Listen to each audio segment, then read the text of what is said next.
So hello everyone, good evening সবাইকে। Actually এখন সময় হচ্ছে বিকাল 5:45, আর গাড়ি থেকে ব্লগটা স্টার্ট করলাম কারণ আমি আর সঞ্জয়, এই যে সঞ্জয়, তো আমি আর সঞ্জয় যাচ্ছি শিলিগুড়ি। না গাড়ি নিয়ে না, যাচ্ছি ট্রেনে। অ্যাকচুয়ালি বৃষ্টি ছিল তো, আর লাগেজও ছিল, তো কী করব, শিলিগুড়িতে যাব ট্রেনে। তো আমাদের এনসিবি নিউ কোচবিহার স্টেশনে গাড়ি পার্কিং করে তারপরে যাব ট্রেন করে এনজিবি।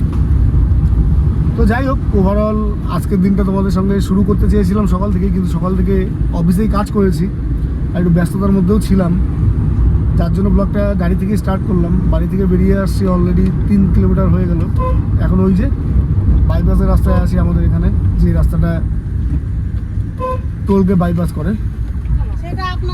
তো যাই হোক, আশা করি তোমরা সবাই ভালো আছো। আজকের দিনটা এখান থেকেই যতটা পারবো তোমাদের সঙ্গে শেয়ার করব।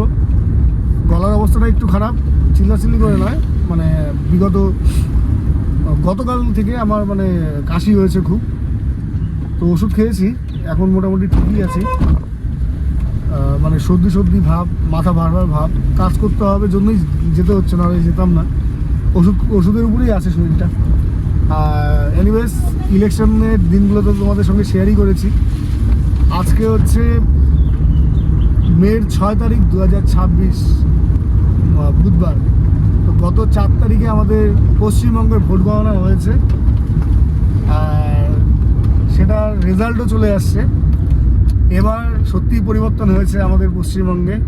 আমি প্রথমেই মানে এর ভোটের ব্লগ যদি না দেখে থাকো, আমি বলেছিলাম এবার খুব হাড্ডাহাড্ডি লড়াই হবে বলেছিলাম। এটাও বলেছিলাম যে এবার বলা খুব মুশকিল কে জিতবে, মোদি না মমতা। তবে রেজাল্টের পরে এটা বুঝতে পারিনি যে এতটা বাজেভাবে তৃণমূল হারবে, এতটা খারাপভাবে তৃণমূলের হারবে।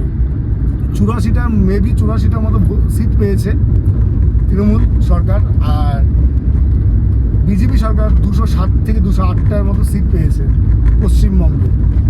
তো ওভারঅল বলতে গেলে খুব বড় মার্জিনে বিজেপি সরকার জিতেছে, আর বিজেপি সরকার গঠন করছে পশ্চিমবঙ্গে। মানুষের কতটা বেশি রাগ ছিল, মানে আজকে একটা ভিডিও দেখলাম একজনের, সে একটা কথা বলেছে, পাবলিককে বোকা মানে বোকা ভাবাটা হলো সবচেয়ে বেশি বড় বোকামি। কেউ যদি ভাবে যে পাবলিক বোকা, তাহলে সে সবচেয়ে বড় ভুল ধারণায় আছে যে সে পাবলিককে বোকা ভাবছে। যাই হোক, পলিটিক্স আমি কোনো কিছু করি না, কোনো রাজনৈতিক দলের সঙ্গে আমি যুক্ত না বা কোনো কিছু না। অ্যাজ এ জেনারেল মানুষ, মানে সাধারণ মানুষ হিসাবে বদলের দরকার ছিল, আমি এটাই বলবো। কারণ বিগত কয়েক বছরে আমাদের পশ্চিমবঙ্গে এমন কিছু হয়নি যে অনেক বাজে ঘটনা ঘটেছে। 25,000 চাকরি গিয়েছে, অভয়া ঘটনা হয়তো তোমরা জানোই। পশ্চিমবঙ্গ থেকে যে ভিডিওটা দেখছো, আমি জানি যে কেউ দেখে থাকুক, সবাই জানে অভয়ের ঘটনাটা। মানে দুর্নীতির একটা শীর্ষ লেভেলে চলে গিয়েছিল। কজ বালু চুরি, কয়লা চুরি, কাঠ চুরি, কি হয়নি এই সব বর্তমান সরকার যে ছিল, তৃণমূল সরকার থাকাকালীন কি হয়নি। আর ইভেন প্রত্যেকটা মানুষ মানে এরকম একটা জায়গায় ছিল, যেই জায়গাটায় তৃণমূলের নেতা বা কর্মী এদের দেখে ভয় পেত, কিছু বলার সাহস পেত না। ইভেন কি সোশ্যাল মিডিয়াতে যদি কোনো সাধারণ মানুষ কোনো এগেইনস্ট পার্টিকে লাইক করতো বা কোনো কিছু একটা সুবাদে কোনো কমেন্ট করতো, সেই ক্ষেত্রেও সাধারণ মানুষের উপরেও মানে বিভিন্ন রকমের থ্রেট আসতো, বিভিন্ন রকমের কথা আসতো, বিভিন্ন রকমের মানে পরিস্থিতির সম্মুখীন হতে হতো। আজকে 6 তারিখ, 4 তারিখে রেজাল্ট বেরিয়েছে, বিজেপি সরকার ক্ষমতায় এসছে। আমি তখনও কিচ্ছু বলিনি, আজকেও কিচ্ছু বলবো না, কারণ এই সরকারের কাছে আমার একটাই আশা যে যেই জিনিসগুলো হয়েছে সেই জিনিসগুলো তো রিপিট হবে না, হবেই না।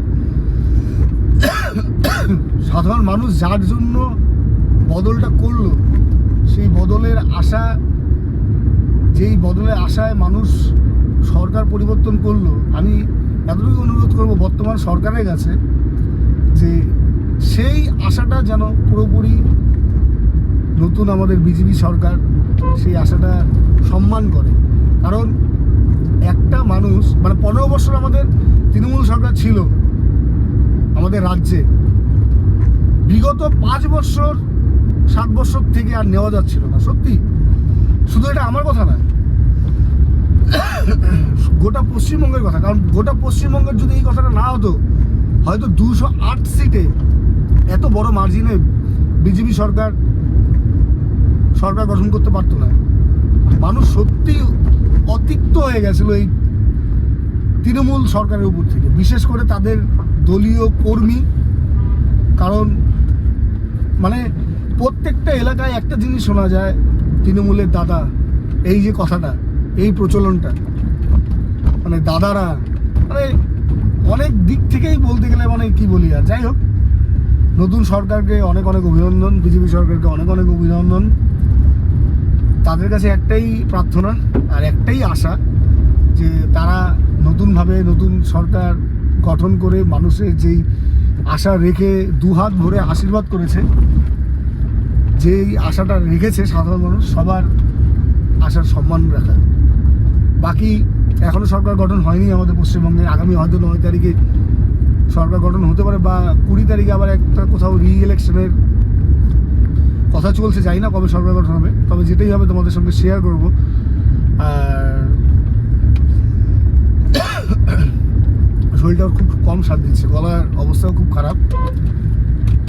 আর এখন বর্তমানে আমরা চলে আসি কথা বলতে বলতে হাইওয়েতে। এখন হাইওয়েতে উঠবো, নিউ কুচবিহার যাবো, গাড়ি পার্কিং করব। প্রচণ্ড খিদে পেয়েছে আমার, সঞ্জয়, দুজনেরই। তো যাই হোক, এখন বলাই যেতে পারে জয় শ্রীরাম। জয় শ্রীরাম।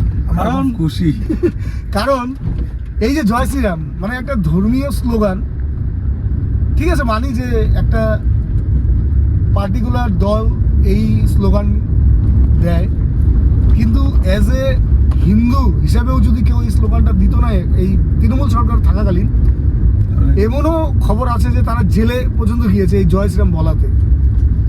যা কোনো পার্টি করি না, কিন্তু জয় শ্রীরাম বলতে খুব গর্বিত ফিল হচ্ছে এই টাইমটাতে। এখন আমি এই জানলা খুলেও বলতে পারি জয় শ্রীরাম, জোর গলায়। কিন্তু বিগত মানে 4 তারিখ, মানে ইলেকশন 21 তারিখ হলো না, 21 তারিখ অবধিও জোর গলায় বলা সাহস ছিল না, কারণ ভয় পেতাম। কারণ আমার মনে তো কোনো গিল্ট নেই, বা আমার মধ্যে তো কোনো সেরকম রাজনৈতিক চিন্তাভাবনা নেই। কিন্তু যারা এই স্লোগানে বিরক্ত হতো, তারা হয়তো আমার উপরে কোনো স্টেপ নিতে পারতো। তো ফ্যামিলি, বাল বাচ্চা, আর্মি ভাই, ঝামেলা থেকে দূরে থাকতেই চাই। কিন্তু হ্যাঁ, যেটা হয় ভালোর জন্যই হয়। পরিবর্তন মানুষ চেয়েছে, পরিবর্তন হয়েছে। আগামী দিনগুলো দেখার এখন, নতুন সরকার কী কী পরিকল্পনা নিয়ে আসে, মানুষের সাহায্য কিভাবে তারা করে, মানুষ যেই আশাটা করেছে সেই আশাটা কতটা 100% কমপ্লিট হয়। বাকি তো সমস্ত কিছুই তোমাদের সঙ্গে শেয়ার করবো। চলো এখন আর কথা না বাড়িয়ে এগোই কুচবিহারের দিকে। আর তোমরা ভিউ এনজয় করো, আমি আমাদের ড্রাইভ এনজয় করি।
তিন দিনের জন্য গাড়ি পার্ক করলাম এইখানে পার্কিংয়ে।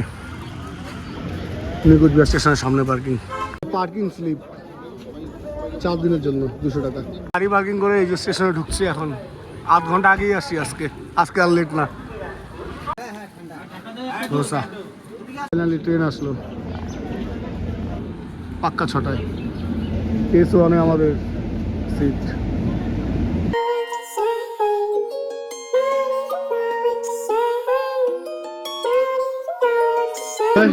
পাই গেছে। এটা আমাদের সিট। এখন একটু ঘুমাই, শরীর খুব খারাপ লাগছে, ঘুমাতে হবে। চলো এনজিবি দেখা হচ্ছে। চলো 3 দিনের জন্য টাটা।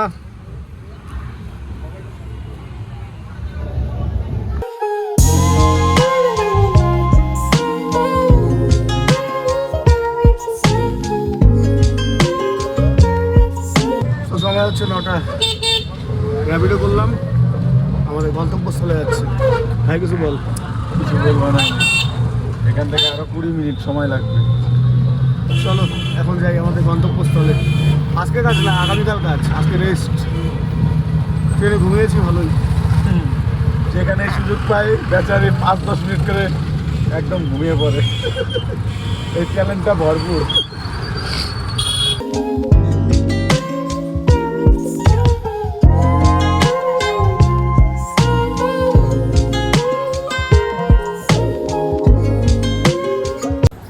তো আমার গন্তব্যস্থলে চলে আসছি। এই যে রাহুল, ও ছিল আজকে সকাল থেকে এইখানেই। তো যাই হোক, চলো এখন রাত্রে ডিনারের ব্যবস্থা করি, অ্যান্ড দেন ঘুমাই, কালকে সকাল থেকে কাজ। ব্রেকফাস্ট রাত্রের রাত্রের ব্রেকফাস্ট